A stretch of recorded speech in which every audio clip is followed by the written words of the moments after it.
আজকে ল্যাবটা করব determination of share modulus using dynamic method. তো এই ল্যাবটা করার জন্য আমাদের এখানে আছে 3টা টেবিল। তো আমাদের 3টা টেবিলে ধাপে ধাপে করতে হবে। প্রথম যে টেবিলটা আছে এটা আমরা দেখতে পাচ্ছি, এটা হচ্ছে ভার্নিয়ার স্কেল দিয়ে করা হয়েছে। তার মানে আমরা ল্যাব অনে আমরা এটার কাজ শিখে আসছি। তো এটা কীভাবে বের করতে হবে আমরা এটা ভালো করে জানি। সেকেন্ড ক্ষেত্রে আমাদের যেটা আছে লিনিয়ার স্কেল বা স্ক্রু গজের সাহায্যে আমরা যেটা করতাম, বাট ফার্স্ট লেভেল ক্ষেত্রে আমরা কী করতাম, স্ক্রু গজের মাঝে একটা সিলিন্ড্রিক্যাল শেপের অবজেক্ট রাখতাম। বাট এখানে আমরা স্ক্রু গজের মাঝে জাস্ট এই ওয়্যারটাকে কানেক্ট করব, তারপরে যে সাউন্ডটা হবে সাউন্ড হওয়ার পরে ছেড়ে দেবো। তারপরে আমরা ওইখান থেকে আমাদের প্রত্যেকটা রিডিংগুলো নেব, ল্যাব অনের মতোই জাস্ট আমরা প্রত্যেকটা ভ্যালু নেব। নেওয়ার পর আমরা আসবো টেবিল 3-তে। টেবিল 3-তে বলা হচ্ছে data for the time period. তো আমাদের এখানে আমরা দেখতে পাচ্ছি এবার আমরা আসছি টেবিল 3-তে। তো টেবিল 3-তে আমাদের অসিলেশন বের করতে হবে, টাইম পিরিয়ড। তো আমরা আমাদের এক্সপেরিমেন্টটা করার জন্য আমরা প্রথমে একটা স্ট্যান্ড নেব আর একটা সিলিন্ডার নেব। নেওয়ার পর আমরা এই সিলিন্ড্রিক্যাল যে বস্তুটা আছে বস্তুটাকে এটার সাথে কানেক্ট করবো। বাট এই সিলিন্ড্রিক্যাল যে বস্তুটা আছে, এটা যে ওয়্যারটা আছে, আমরা এটা যখন উপরের সাথে কানেক্ট করব তখন একেবারে শুরুতে আমরা নেব না। কারণ শুরুতে যদি নিই তাহলে এই সিলিন্ডারের একটা ওয়েট আছে না, এরকম ওয়েট অলমোস্ট 1 কেজির কাছাকাছি যদিও।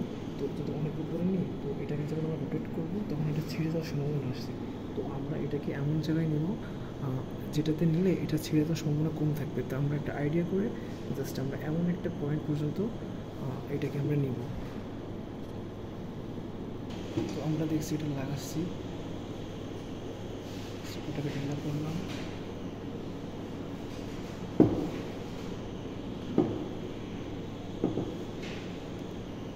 তো আমরা এটাকে টাইট করে দিলাম। টাইট করে দেওয়ার পরে আমরা এটাকে ছেড়ে দিলাম। ছেড়ে দেওয়ার পরে আমার কাজ হচ্ছে টেন অসিলেশন বের করা। তো টেন অসিলেশন বের করার সময় আমরা এটা যেহেতু পাঁচটা অ্যাঙ্গেল থেকে আমাদের ছাড়তে হবে। তো আমরা অ্যাঙ্গেলটাকে কীভাবে মেজার করব, আমাদের সাথে স্টপওয়াচটা রাখতে হবে। কারণ যে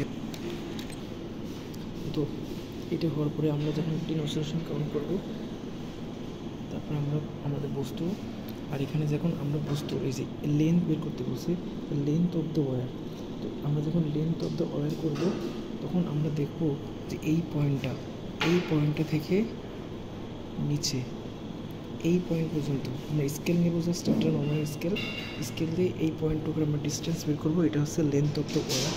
ওর ভিন্ন ভিন্ন লেন্থ আসতে পারে, কারণ আমরা একবার এই ওয়্যারটাকে এইখান থেকে করলাম, পরের বার করে তিনবার যেহেতু এখানে বলছে, তো আমরা পরের বার হালকা একটু উপরে তুললাম এটা, তারপরে হালকা একটু নিচে নামায় জাস্ট আমরা 3টা ওয়্যারের দৈর্ঘ্য জাস্ট অলমোস্ট কাছাকাছি হবে। ওয়্যারের দৈর্ঘ্য এইখান থেকে এই পর্যন্ত হবে।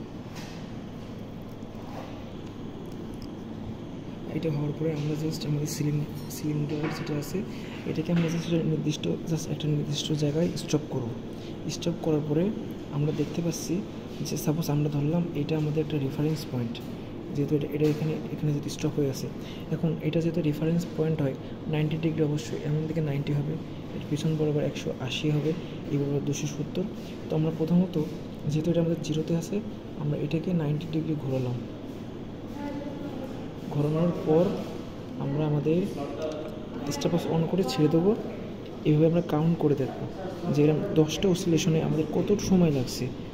তো প্রথমবার আমরা 90 থেকে ছেড়ে দেবো যদি আমাদের কোশ্চেনে বলা থাকে যত ডিগ্রি অ্যাঙ্গেল থেকে রিলিজ করো, তো আমরা সেই অ্যাঙ্গেল থেকে রিলিজ করব। আর যদি আমাকে কোশ্চেনে বলানো থাকে যেহেতু আমাদের 5টা ভ্যালু আছে, এখানে 5টা ভ্যালুর জন্য আমরা বিভিন্ন অ্যাঙ্গেল থেকে নেব।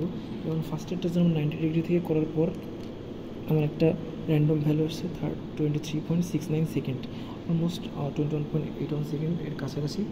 তো আমরা এটাকে নেওয়ার পরে এটাকে 10 দ্বারা ডিভাইড করে টাইম পিরিয়ডটা পাবো। আর সবগুলোর জন্য যেমন সেকেন্ডের ক্ষেত্রে এবং ফার্স্টেরটার ক্ষেত্রে আমরা 90-তে রোটেট করেছি। যেমন আমার বস্তুটা এখানে ছিল, আমরা প্রথমে 90-এর জন্য করেছি, পরে 180-এর জন্য করলাম, 180-তে আনলাম। যেহেতু আমার 0টা এই বরাবর ছিল, 180টা অবশ্যই এখানে আছে, এখান থেকে আবার ছেড়ে দেবো। ছেড়ে আমরা 10 অসিলেশন কাউন্ট করবো। অসিলেশন আমরা কীভাবে কাউন্ট করবো, যে আবার আসতে একটা সলিউশন করার পরে আমরা আমাদের স্টপওয়াচ দিয়ে আমার টাইমটা কাউন্ট করবো। করে আমরা প্রত্যেকটার জন্য এখানে সলিউশন বের করে টাইম পিরিয়ড বের করে যোগ করে টাইমটা বের করব, বের করলে আমাদের এক্সপেরিমেন্টটা এখানে শেষ হবে।